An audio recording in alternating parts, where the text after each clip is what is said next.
सुप्रभात आदरणीय प्रधानाचार्य महोदय, अध्यापक वर्ग तथा मेरे प्रिय साथियों।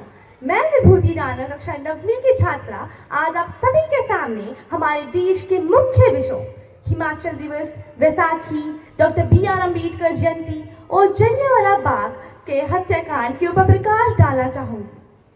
तो सबसे पहले मैं हिमाचल दिवस के ऊपर बोलना चाहूंगी।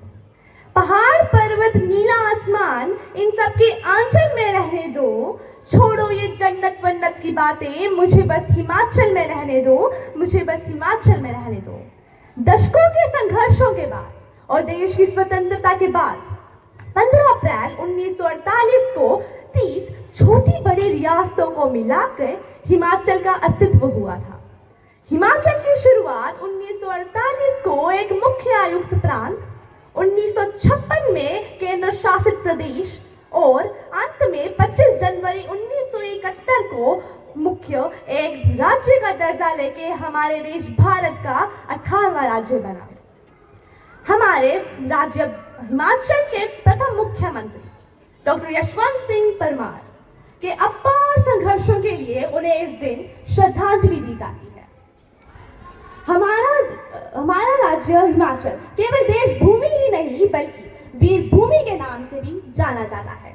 कैप्टन विक्रम बत्रा और सौरभ कालिया जैसे महान वीरों ने हमारे देश के लिए बलिदान देकर हमारे राज्य हिमाचल का नाम ऊंचा कर दिया।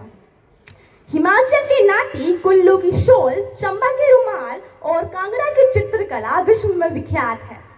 आइए हम सब अपने देश की समृद्धि, संस्कृति और स्वच्छता को बनाए रखने का संकल्प लें। मेरा अगला विषय है वैसाखी। वैसाखी केवल एक त्योहार ही नहीं बल्कि हमारी संस्कृति, जाति और किसान परंपरा का एक सुंदर संगम है।